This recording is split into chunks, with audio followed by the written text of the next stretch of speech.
We're the voices of experiencers, and we are the experiences with extraterrestrials. I come from a generational family of contact, and I can relate. I had one encounter that I actually felt like I wasn't necessarily supposed to see this guy in the house, and he wasn't there for me. He walked past my door and then disappeared. He had come from the area of my kids and my parents' bedroom.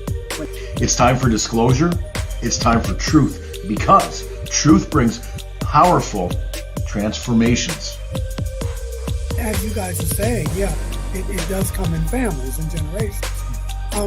What I was thinking about, gang, was that, and we know better, obviously, and there's literature where they pick people up and drop them off at the wrong place, or, that kind of thing.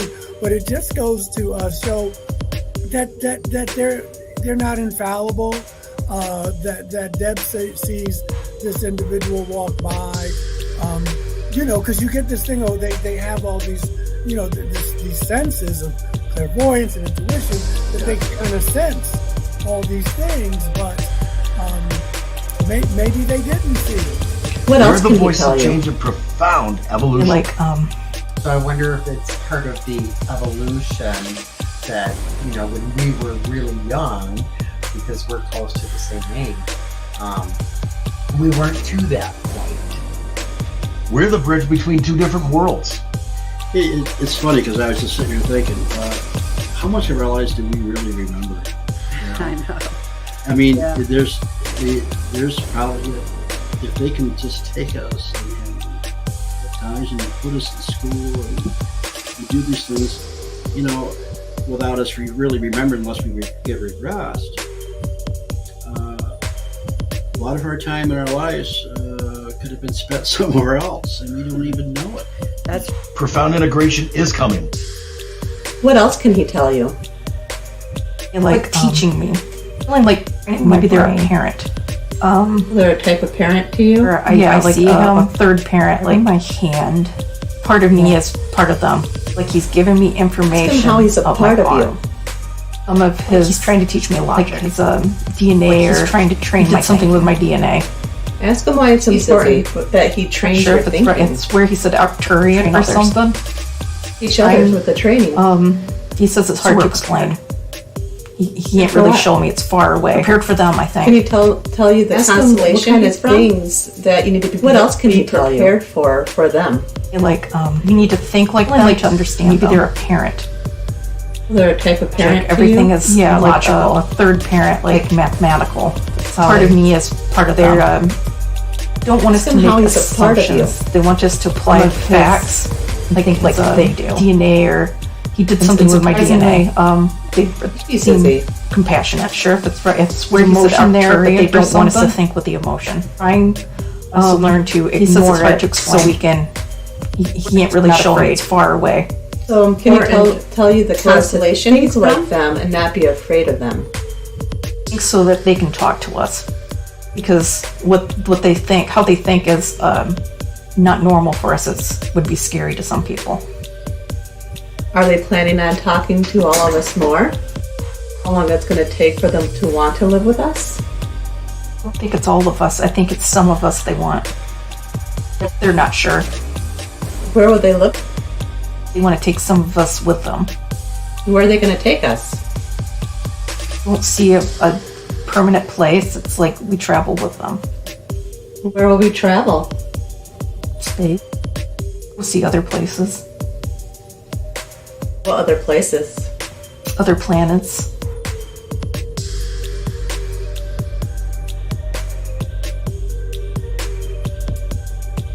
Just who are extraterrestrials? Let's find out with the Voices of Contact. We are the voices of experiencers because we are the experiencers. It's time for disclosure and it's time for truth, because truth brings powerful transformation. We are the voices of change. We are about evolution on an expansive level, living life without fear and becoming the bridge between two different realities. Profound evolution is here. Profound integration is here. This is the Voices of Contact. Hi, everyone. I'm Mary. I'm a channeler and psychic medium. I'm also a hypnosis regressionist for ET experiencers, and I work with MUFON doing regression work. I also work with PTSD experiencers, paranormal experiencers, and victims of crime to assist them in recall. I'm really looking forward to another amazing show tonight with our panel. I just want to say to you guys that the work that you're doing here with me is so impactful, like literally it's life-changing. And I thank you for being a part of it and being here with me. It means more than you realize to me as well as the listeners.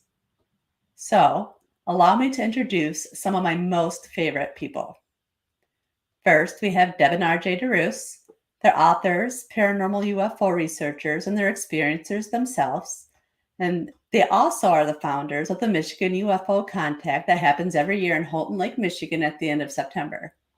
They're owners and managers of Mystical Awakenings Radio, Mystical Awakening Vodcast on the YouTube channel, and at the Mystical Awakenings Metaphysical Store in Houghton Lake, Michigan. Next, we have the fabulous and well-loved Michael Carter. He is a lifetime UFO contactee, author of Alien Scriptures, Extraterrestrials, and the Holy Bible.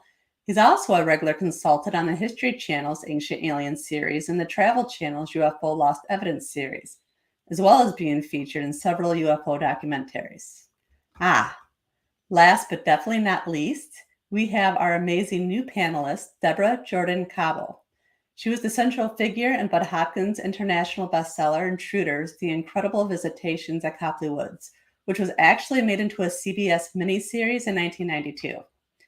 She's co-author of the book Abducted, The Story of the Intruders Continues, and author of Extraordinary Contact, Life Beyond Intruders. She's a former Indiana MUFON investigator and co-founder of her own paranormal group, Paranormal Underground, and host of the Midwest Paratalk podcast. With the amazing panel that we have tonight, I know that anything is possible. And we are going to get down deep into discovery and answers to what's actually really happening out there. This show is all about transmutating the light from the dark and replacing fear with knowledge. Through my regression work, I have come across amazing cases with some amazing clients. It is my passion to work with them and to help them have a better understanding of the contact they've had. Whether they are taken, have had contact in the physical realm, or through a dream state. I'm grateful that my clients have agreed to allow me to use the regressions on the Voices of Contact. Tonight, this is the place to be because the panel breaks down the experiences, providing powerful feedback. I love it because all the listeners get to learn and connect, and the person that I regressed walks away even more immersed in the experience with a new perspective on their contact. Literally, it's a win-win, right? This is the Voices of Contact. Hi, everyone. How are you guys doing tonight? Good. How are you? Good. Good. Yes. Good to see everybody. What have you guys been up to? Oh gosh. Well, Michael and I and Deb are on the 5 years, so there's no chaos. Yeah, it's just there's no we can't control it. It just happens. Yes. So it feels like a shit show sometimes. Well, I don't know what that is, but I'll tell you, it's just We're gonna have to cut that out now. We have to cut that out. There goes the family audience. I think shit's okay. Oh, it's gonna be a good night, I can tell you right now. It is. Yep. Yeah. Got to make the best of it, right? Yep. Yes. All right. So a little bit of background on the regression for tonight. She is a lifelong experiencer, even though she really started connecting with it more so lately through the meditation and her spiritual work. She's a very spiritual person. She does a lot of meditation, like going out to Arizona and places like that to explore. And she was in the meditation and she remembered a time where she was running through a house with her sister and they opened the door and there was beings that were standing on their front porch. So it kind of takes off from there and progresses a little bit further as to exactly why ET comes to their house and the connection with her, and then the realization that she has a bigger, impactful connection with them than she thought. So let me play the first clip, which is when she is talking about running through the house with her sister. Okay. Time when you were a young girl, house with your sister, and when you opened the front door, there were 2 grays on the front porch. Down and tell you what's happening. We are run out and we look surprised, and they kind of look surprised, like we weren't supposed to be out there yet. Seems like they got some sort of instrument. They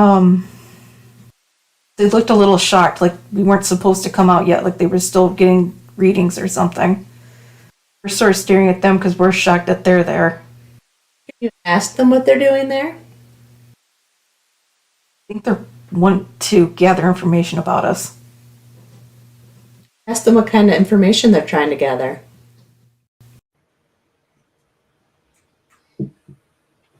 Nice. So apparently the 2 sisters weren't supposed to know that they were actually there. Some new neighbors in the neighborhood. Something like that. Yep. I like that. I mean, I like that there's the surprise with the grays as well. You know, that shows something. So I don't remember now. Did they have some inkling to go to the door? Did she say that? They were just running through the house playing, Okay. and they were running out the front door, and then they were with some kind of instrument in their hand, and she felt like they were trying to get readings of something. And they were grays, right? Yes. Yes. Yep. So possibly they weren't there to visit them. I almost feel like it at first, because if there's some kind of shock to the system on both ends, then apparently they weren't expecting them to come out. Right. So there was another reason for them being there, but we don't know what that is yet. Yeah. And hopefully that comes out later in the regression. Yes. So this is something she remembered during meditation. Yeah, she she got started pieces of it. Yeah, she started having flashes of it, and that's what she wanted to explore first, was just to see if it had to do with anything, because she was just sitting there meditating for the heck of it. All of a sudden, she started getting all these flashes coming in, and so she wanted to figure out what it was all about. Only because her mom before hers had so many different experiences, she wanted to explore if that was a possibility. I come from a generational family of contact, and I can relate. I had one encounter that I actually felt like I wasn't necessarily supposed to see this guy in the house, and he wasn't there for me. He walked past my door and then disappeared. He had come from the area of my kids and my parents' bedroom when he walked past my door, and then he just kind of disappeared as he stepped through some invisible doorway. But I got the feeling that I wasn't supposed to see that. They were there, but not for me. And when you say gentleman, did you get a feel like it was a male presence? And what kind of being was it, do you think? it was the gray, except the gray, except he looked all blue. That's the only time I've ever seen one that looked all blue, and actually kind of self-illuminated somewhat, Right. kind of glowy. It was the gray head and shape and height. And he was just walking past my door as I was sitting there watching TV. I was wide awake. This was not a dream. And that was the night I jumped out of bed once I could move again, and ran to my parents' room and said, I need hotel money. I can't stay here tonight. This is something weird's going on. But yeah, I felt like I wasn't supposed to see that, and it wasn't there for me. So, I get that, and I've heard that with other people as well, all generational people. Wow. So can I ask you something about that? And Sure. maybe our regress person might get something from this too. So, we have talked in the past about being able to sense when they're coming to see us. or when they are there. Was it a whole different sense or no sense at all until you saw it? Yeah, I was just sitting. I had put my kids to bed, and I was just sitting on the edge of my bed because it was a water bed, you know. So I was sitting on the edge of it, looking at the TV that was next to the bed, which was next to my open doorway. And no, I didn't feel at the time like something was going to happen. But I just happened to look up at the right. If I hadn't looked up when I did, and you know, away from the TV and up in the doorway, I might have missed him. Right. You know, it was that brief and quick. But so, and you know, that's why I think I felt like it wasn't intended for me, and I probably shouldn't have even seen it. And he might have not even realized I was seeing him, but he was coming from, like I said, the kids' room and mom and dad's room, that area. So, yeah, I did not have that feeling of impending something at that point. Yeah, that's interesting. Couple questions, Michael. Did you have anybody in your family members that experienced anything like you have? Yeah, but you know, it was I won't say, but I think I mentioned to you. But yeah, and this person, when I was telling them about my experiences, they related to them, but they would never Oh yeah. confirm. I mean, you know, and this individual is so fear-based anyway. Right. That but they did say, yes, I've had those experiences too. And as you guys are saying, yeah, it does come in families and generations. What I was thinking about, gang, was that, you know, and we know better, obviously, and there's literature where they pick people up and drop them off at the wrong place, or you know, that kind of thing. But it just goes to show that they're not infallible. That Deb sees this individual walk by, you know, because you get this thing. Oh, they have all these, you know, these senses of clairvoyance and intuition that they kind of sense all these things, but maybe they didn't see Deb there, or maybe they did and just ignored it, or and them looking surprised. You don't hear stories like that a lot. Right. And at least I don't. And it makes them seem very godlike, or, you know, very advanced, which they are. But to be surprised is to be vulnerable. Yeah. To walk by and again, maybe they did know Deb was there. We don't know, but that wasn't their business at the time. They had to do something else. So that's always intriguing to me. Yeah. How old was she, Mary? We didn't go over the age, but we're talking probably right around the age of 9. Okay. She was a young girl. Okay. Just curious. Yep. All right. So for the next clip, it talks more about the EP on the porch and what they're doing there, and she describes more of their interaction together. So just give me one moment. Okay. Keeping tabs on us? Ask them why they're keeping tabs. They sure, like they put something of their selves in us. And Anne's getting scared. Well, you can tell Anne to calm down. Let her know that she'll be all right. Are they familiar to you? They don't seem unfamiliar. Right, but they look like to me? Almost like they're the same size as we are. So one's like my size and one's Anne's size. And they're like your normal gray, I guess. Except somehow, I don't know how it is, but something on their face makes them, like I said, they look like they're surprised. Like they weren't expecting us to be there. They expecting you to be there. I don't think they wanted us to know that they were there.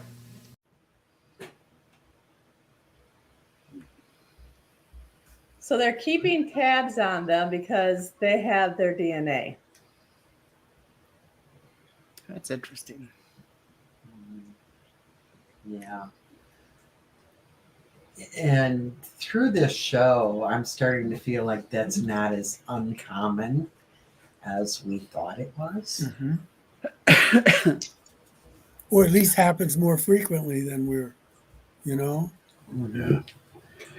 You know, I've always wondered why are they doing a hybrid system if that's what they're doing. But you know, what makes sense to me and my research is that they really actually can't stay here. They can't live here in their condition. So if they have a hybrid system where they can make their physical self more adaptable to this place.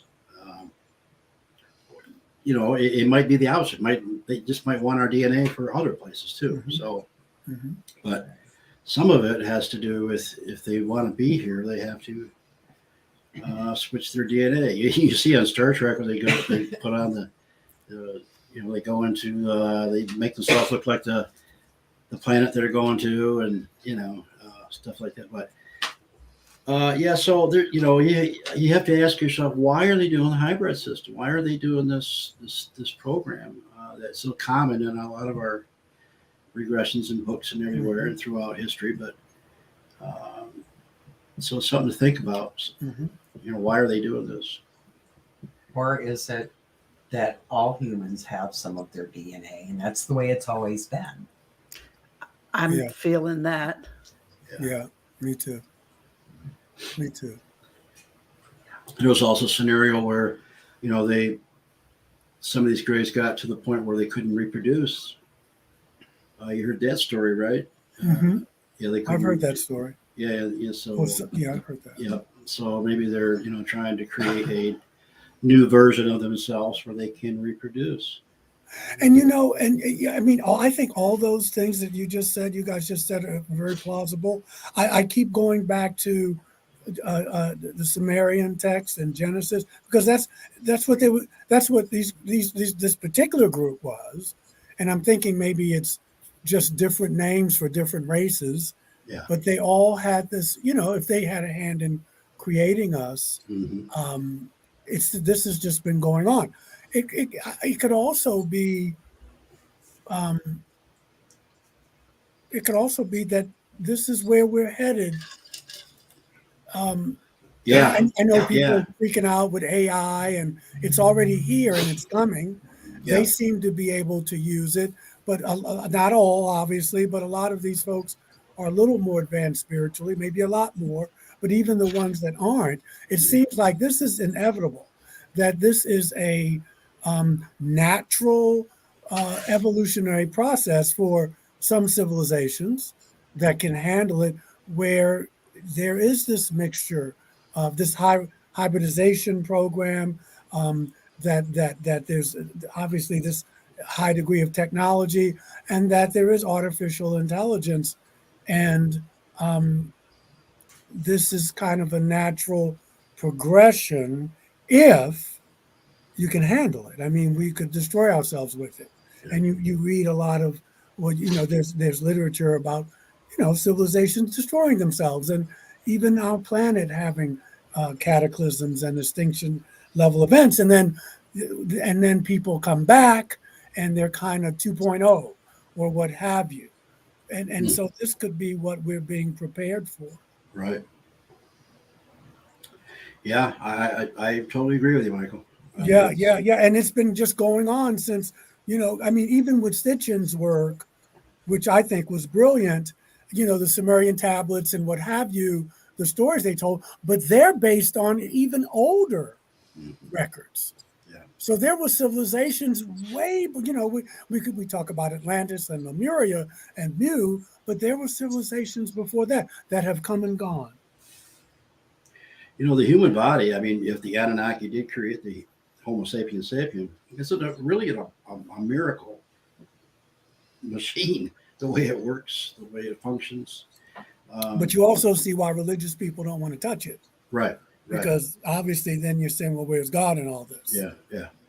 Yeah. Well, I mean, I've always thought the spirit and the physical were separate, and that they join. It takes residence within, but the spirit, I don't. That's, to me, that's done by higher consciousness, a higher being, whatever. So, the story is that we're pretty amazing, and who wouldn't want some of our genes, because it's very adaptable. I think the Yes. story about Eisenhower when they walked off, they were met him at Yes. the Air Force Base. They said, "I can't believe you guys are surviving in this kind of environment. It's pretty amazing, if you're able to adapt to it." But we wouldn't be. It's able been a to long adapt. time since someone wanted to get in my jeans. Yeah, right. So Please cut that out, Mama Mary. Please, no, that's gonna Mama Mary. be anyway. So That was Again, I just have to- between us. again, I have to explain that we get a little crazy on the show. So. And RJ said it first. He talked I about did, somebody I did. getting in one of I his did. jeans. That's what he said. So, Don't cut that out, Mary. but anyway, Mary, I swear, I'll write you a check, please. That's but 2 getting weeks in back a to row. that 2 weeks in a row, I have. yeah, gone. you did it 2 weeks in a row too. So getting back to this hybrid thing, we've Thank seen you, thank you, brother. we've seen all this Very time and time professional. again, right? In all of our regressions. So it's just a Yeah, thing. yeah. And Deb, I know you, and you were saying at the top of the show, but this is just so common, and you can't explain it away. I'm not saying that we would want to, but there are some people who try to explain this away, and you can't. I mean, is everybody having a mass hallucination? I don't think so. Yeah. Right. There's too many. I mean, there's worldwide data out there that around the world says the same thing. Uh-oh. And you know So- what? I'm sure that somewhere in some government facility, or maybe in some, higher education place, Yeah. there are people that are already studying our DNA and our genetics and already yes. know. They already know Yeah. the things that we're just contemplating here now with, Yes. the DNA being programmable and the alien parts to it. They already know. Yes. There's somebody's out there already know. Oh, no question. That's why all the secrets. Mm-hmm. Right. Yeah. Secrets are leaking. Well, I told you that Richard. Yes, that's for sure. Yeah, that Richard Doty guy was he was doing a program, and I told you, he said, well, the fact that she had alien DNA, that we know that's true. No, he just came out and said it, he worked for the government. It's like a lot of people have alien DNA. Well, yeah, they know that. So, Well, I mean, on some level, we all do. Even people who don't believe it. I mean, Right. we are made of star stuff, and even physicists, even who they may not believe in off-planet life, but what we're made of is the same stuff that the universe is made yeah.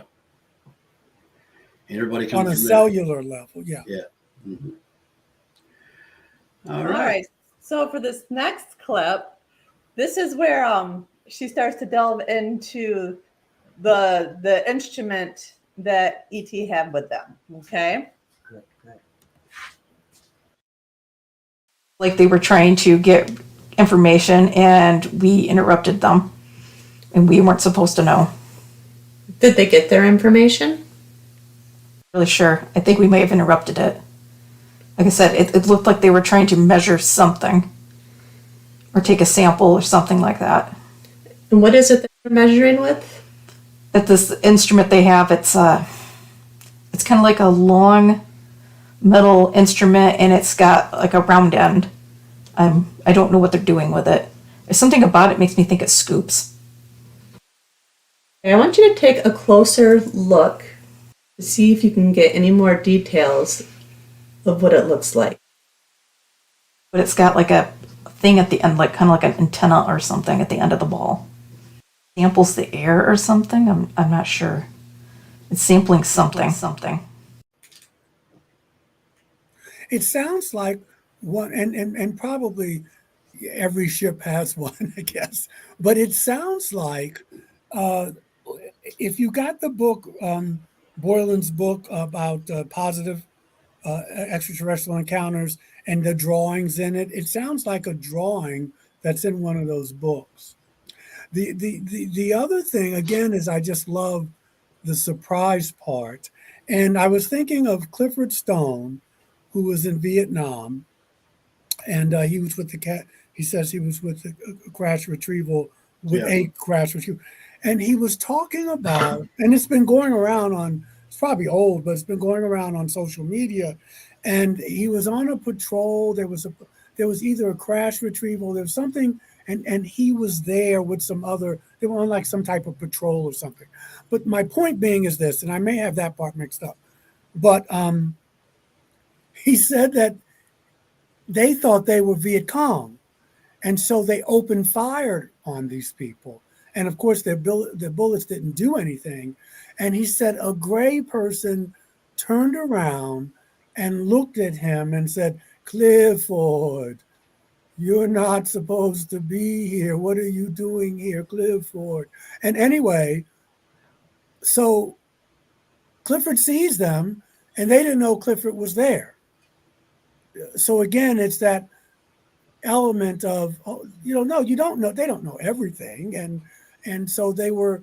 I mean, they're in a war zone, and so they were walked up upon. But he said the guy turned around and said to him, Clifford, what are you doing? You're not supposed to be here. So again, that they can be surprised, that mistakes do happen, and I find that very intriguing. Almost human of them, isn't it? Yes, at least not so. I mean, I love it. I don't. It doesn't take away from anything, but you just don't hear those. You don't hear about the mistakes that are made, that you can surprise them, that things like that.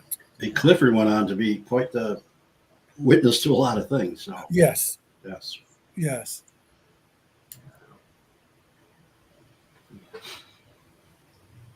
All right. So for this next one, she starts to talk about how the one ET being actually makes contact with her and the things that he does to calm her down. So give me one moment.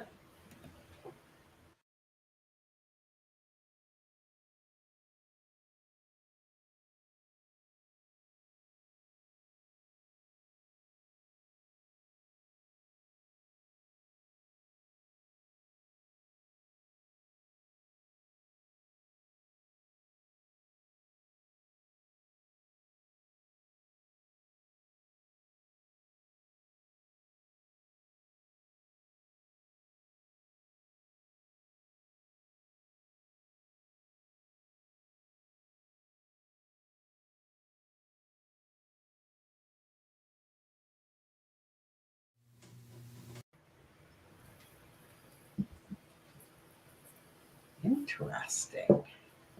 Now this is her sister that's kind of having a little problem with it. Yeah, her sister was scared, but she was not. Right. So Yes, she doesn't sound like scared at all. no. But and now she's finding that it's not uncommon for at least that one to visit her. Mm-hmm. And this is common as well. That during regression, they learn that they're not so unfamiliar with certain beings. So it makes you think a lot differently. Go ahead, Deb. I'm sorry. That's okay. I was just thinking of an experiencer that I met years ago named Jimmy Sparks, and he had a pretty interesting story. I think he might have written a book, but one of the things he talked about was being sent to school when he was a kid, being with these beings a lot, and he said it was almost like being in school, and they would teach him things. So that when she said that, it kind of reminded me of what she said, and I wondered. And I keep asking myself, how old is this woman now? I mean, I don't want to like embarrass her or anything, but is she like, a fairly young person still? I would say mid-40s. Oh yeah, that's young. I got kids that age, so I got a kid that's 44, so that's young to me. But it's like, so they're like, in my mind, they're like the next generation, the 2.0s. Some people call them, or they call themselves like indigo kids or blue, star children. Star children. Yep. Yeah, they're. I don't I've met some people my age and older that had contact as a kid, but I didn't really start hearing about the education of us, like that Yeah. when we were little until like Later on. the next Mhm. generation. Yeah. So Yeah. I just was Yeah. curious about that. So I wonder if it's part of the evolution that, when we were really young, because we're close to the same age, um, we weren't to that point of the education. I remember being told things at various times, but I don't Mhm. necessarily recall a regular routine schedule of education for myself. You know what I mean? Right. I do Yeah. remember being shown things and taught things, but not in that not that way. Yeah. It's funny because I was just sitting here thinking, how much of our lives do we really remember? You I know, know. I mean, Yeah.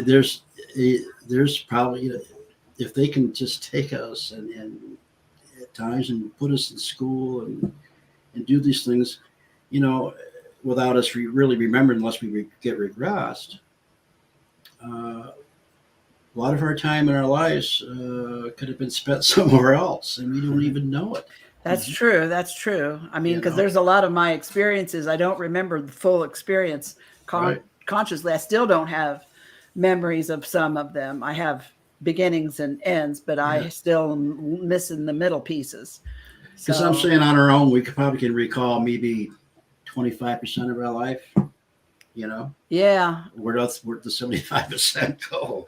Mhm. So And it's a good funny. I remember things that were impressive to me. right, Like I remember when Judy Garland died, and right, I was probably 10, yeah, and I know exactly what I was doing though when I heard the news and then I went outside and sat on my swing and cried. I was just a little kid, so I think things a real emotional impact on you. It kind of imprints it, and I think that's why some of my earlier experiences I have memory of, even though I don't have full memory of the entire time, because it was so traumatic or eventful or emotional that it kind of imprinted on me. But right. Yeah, just anyway, when you were talking about that, it just made me think. How much do we really remember of our yeah. lives? I mean, is there another part that's totally not even of this place? Who knows? So Mhm. yeah, Like Billie Eilish song says, where do we go when we fall asleep? right, right. Lovely places. I have noticed, though, that there is a pattern through my regression work that typically the younger people that I'm regressing, they do talk about this, where the older ones are more of a fear-based, they just remember an experience and lying on a table and having procedures done on them. So there definitely is a difference between what their experience is. So I, Mhm. Yeah, I agree with you, Deb, on that. Definitely. That's part of the evolution that things are progressing. That's exactly the thought that just came through Mhm. my head. You just took the words out of my mouth. Michael's sitting back saying, "You guys are crazy."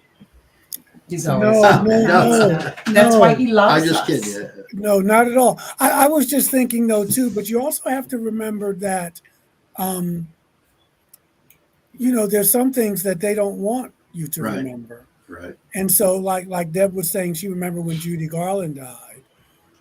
Yeah, but that would be different if someone was saying, we don't want you to remember this, or because you've had people regressed or people channel and you try to get memories. Sometimes a voice will come through saying, no, no, we don't, that you're not going to get that information, that Yeah, kind of thing. So yeah, Yeah. I think you have to factor those things in as well. You also can factor in that sometimes you meet people who say they've calmed me down, like they'll touch me or look at me and calm me down. And I wish one of them had done that to me. I mean, mm, especially if I know you can do it. So it's yeah, all these little variables, you yeah, know. yeah. Right. And of course, there's like this woman is saying that I just didn't feel any fear at all, and so Right. it's like not a one side. It's different for the Mhm. experiencer, I think, Yeah. which I think And is what keeps it interesting. She did say he did touch her arm. Yeah, And it calmed her. right. So, I know, it makes me a little jealous too. well, I mean, I like don't you think said, I got that kind of it was a calm. lot of wear and tear on my nervous system. Yeah. If you could have done that, that would have been helpful. But it also made me have to look at my fears as well. So, um, it worked out the way it needed to. But yeah, it would have been nice. Yep. All right, so for our last clip, this one talks about when he comes to play with her, exactly what he's teaching her and why. So give me one moment. It's like teaching me, training my brain. Where I see him grabbing my hand and like he's giving me information of my arm. Like he's trying to teach me logic. Like he's trying to train my thinking. Ask him why it's important that he trains your thinking. And train others. Teach others with the training. So we're prepared. Prepared for what? Prepared for them, I think. Ask him what kind of things that you need to be prepared for them. We need to think like them to understand them. Logic, everything is logical, like mathematical. That's how they don't want us to make assumptions. They want us to apply the facts and think like they do. And surprisingly, they seem compassionate. There's emotion there, but they don't want us to think with the emotion. They want us to learn to ignore it so we can, I guess we're not afraid. So important for us to think like them and not be afraid of them. I think so that they can talk to us. Because what they think, how they think is not normal for us. Would be scary to some people. Are they planning on talking to all of us more? How long it's going to take for them to want to live with us? I don't think it's all of us. I think it's some of us they want. They're not sure. Where will they live? They want to take some of us with them. Where are they going to take us? I don't see a permanent place. It's like we travel with them. Where will we travel? Space. We'll see other places. What other places? Other planets. Wow. Cool. I just got smacked in the face with about 3 red flags there. I'm sorry. Yeah, I was cruising along there until they, said that think like us and no emotion, and I don't know. I just got some weird feelings from that game. Yeah, and I took it differently. Think like them as far as being able to understand where they are coming from.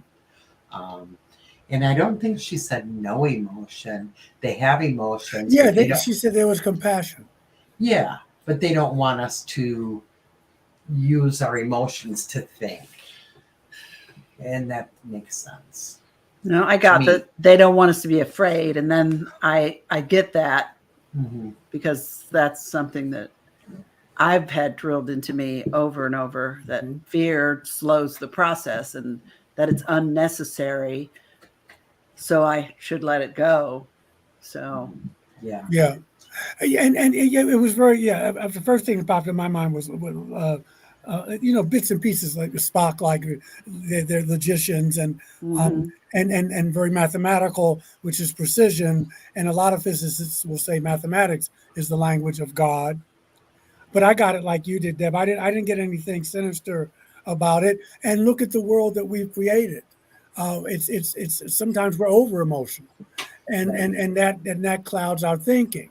Whether we're taking things personally, whether we're just getting offended all the time, and to me, it's just like a raising of consciousness.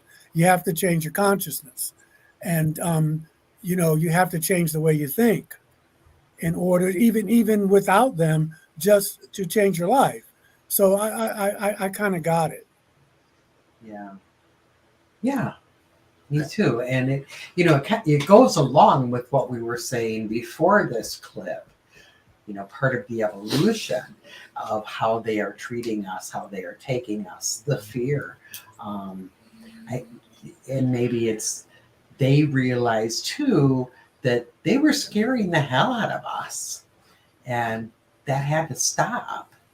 So, maybe the evolution of it is that we're going to calm you. We're going to try to connect with you and keep some of these emotions and fear out of it. It's very human to be afraid.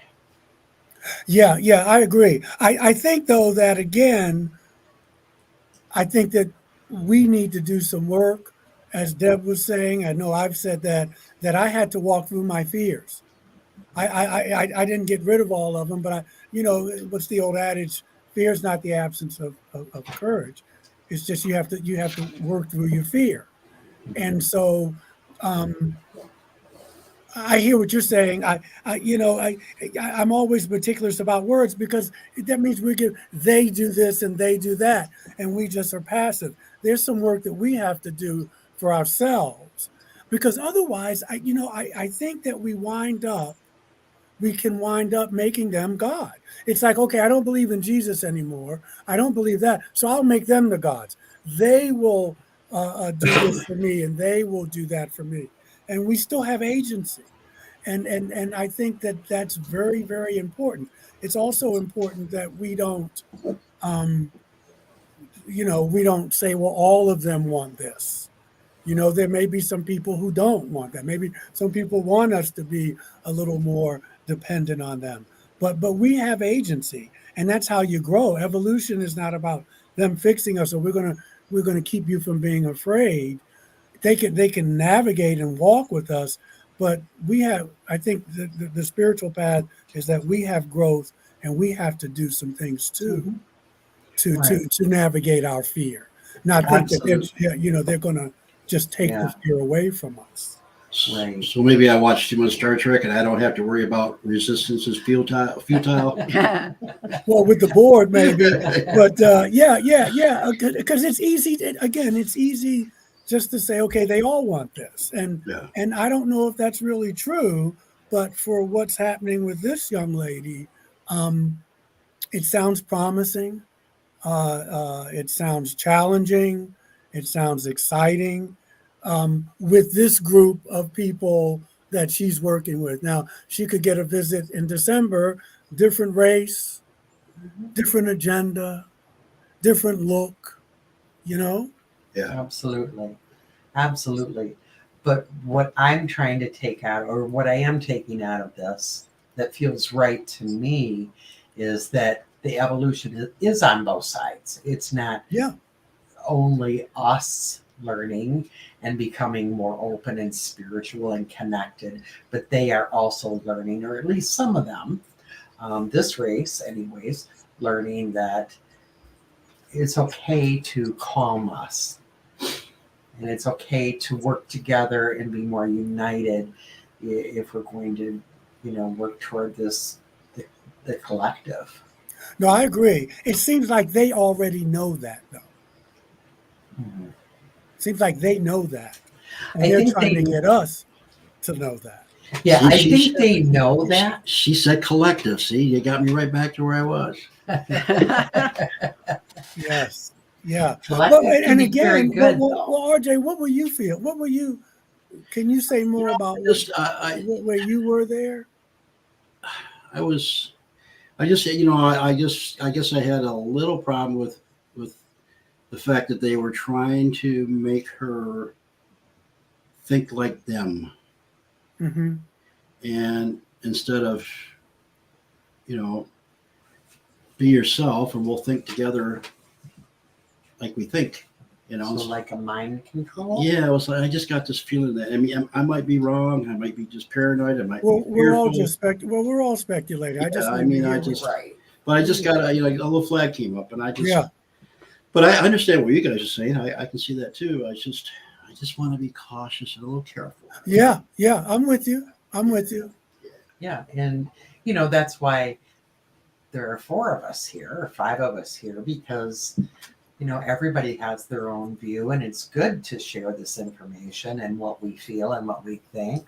And it's also a good example of why there are no experts in this field. I lean towards. I'm glad that RJ said that, because I lean towards, yes, they healed my leg, and things have, but it's easy to start saying, well, it's all that, and I don't know if that's really the truth, and so it's good to hear, like you said, just want to be a little cautious. I could be wrong, but there was a flag up, because I know I can go from my own experiences, but I can go too much that other way, and life is just not really like that, at least in my 66 years summers on the planet. And it's good to just be reminded of that, because we can say, well, they all want this, and they're all loving, and and it's just so many races and different agendas and different species that it would be kind of naive. Yeah. Absolutely. Yeah. And when sometimes when I hear malevolent races, I my thing is that they just have their own agendas, not that they want to hurt us or because like they're different grays, some they have people their say, own well, the agenda. grays this and the reptilians that, but they're different, and so it's hard. But as humans, I think we do that because we do it with each other, and that means you don't have to think. I can do, well, they're all like this, and they're all like that. So anyway, I just wanted to hear what that flag was for you. Yeah. Well, I will say, and this is a little bit of a teaser. So this regression is going to carry on to the next episode as well. And in that episode, it actually does touch on exactly why they're teaching her, what they're teaching her, and why they say that they want everybody to be able to be open-minded and not be emotional when they come, because they want to take us places. So that we'll delve more into that on next week's episode. And then it'll all start to kind of come together. It'll put RJ at rest just a little bit. Well, I was going to say, I should know by doing the show enough that usually happens. And we do find the answers later on. So. No, this is a very, very good. This is very interesting. Yeah. Mm-hmm. Yeah. It's definitely a new one. Like, I haven't, we've always touched on the DNA stuff, but to have it come through like this, where she had absolutely nothing, and then all this comes out for her. Mm-hmm. So her mind must be reeling as she processes this, the whole thing after she listened back to it. So she. Wow. She didn't remember any experiences other than meditating one time and getting this. Yeah, well, she had that, and this will be in next week's episode. She remembers talking to a little boy in her bedroom when she was a little girl at nighttime, but she actually thought that was she's pretty open-minded. She just thought it was a ghost that she was talking to. So that comes out in next week's of exactly what that was. Yeah. Nice. So everybody better tune in next week too. That's right. Well, another great show, gang. Loved it. That's all we have. We'll see you next week, guys. Girls. Can't wait. Have a good night. All Love right. you all. Keep your jeans on. We're looking for your jeans. He's hoping someone's going to get into them. We're the voices of experiencers, and we are the experiences with extraterrestrials.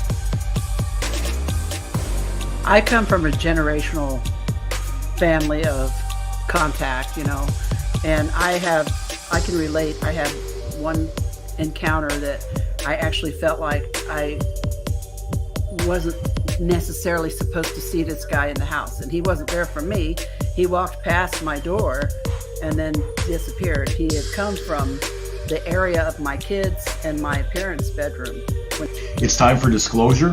It's time for truth, because truth brings powerful transformations. As you guys are saying, yeah, it does come in families and generations.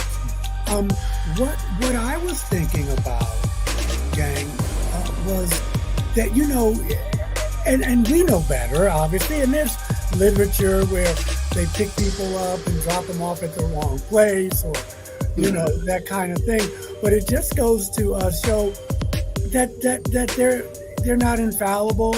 That Deb sees this individual walk by, you know, because you get this thing, they have all these, you know, these senses of clairvoyance and intuition that they kind of sense all these things, but maybe they didn't see it. What else the can voice he tell of you? change and profound evolution. Like, So I wonder if it's part of the evolution that, you know, when we were really young, because we're close to the same age, we weren't to that point. We're the bridge between two different worlds.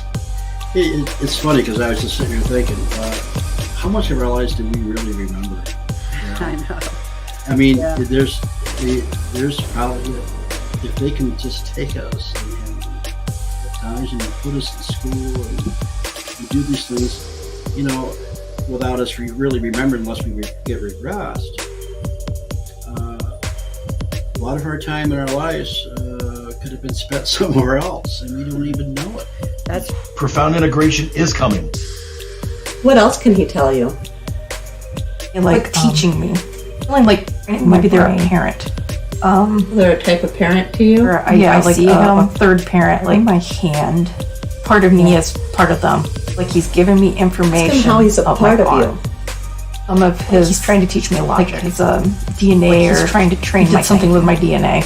Ask him why it's important that he trains your thinking. It's where he said Arcturian or something. Teach others with the training. He says it's hard to explain. He can't really show me. It's far away. Prepared for them, I think. Can he tell you the constellation kind of things that you need to be? What else can he tell you? Prepared for them. Like you need to think like them, like to understand. Maybe they're a parent.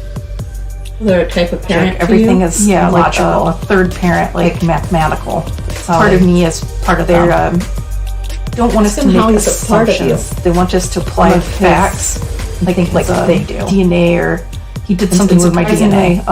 They seem compassionate. Sure, if it's right, it's where emotion there, but they don't want us to think with the emotion. Trying to learn to ignore it, so we can. He can't really show me. It's far away.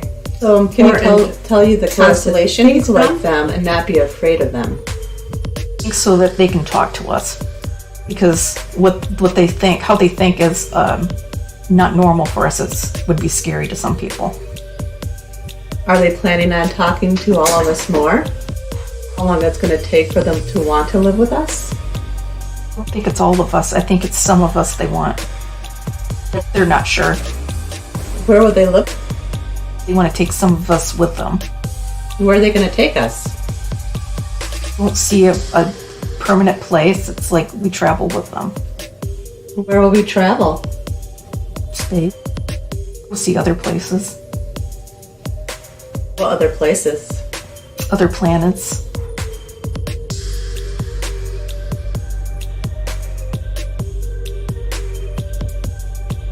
Just who are extraterrestrials? Let's find out with the Voices of Contact.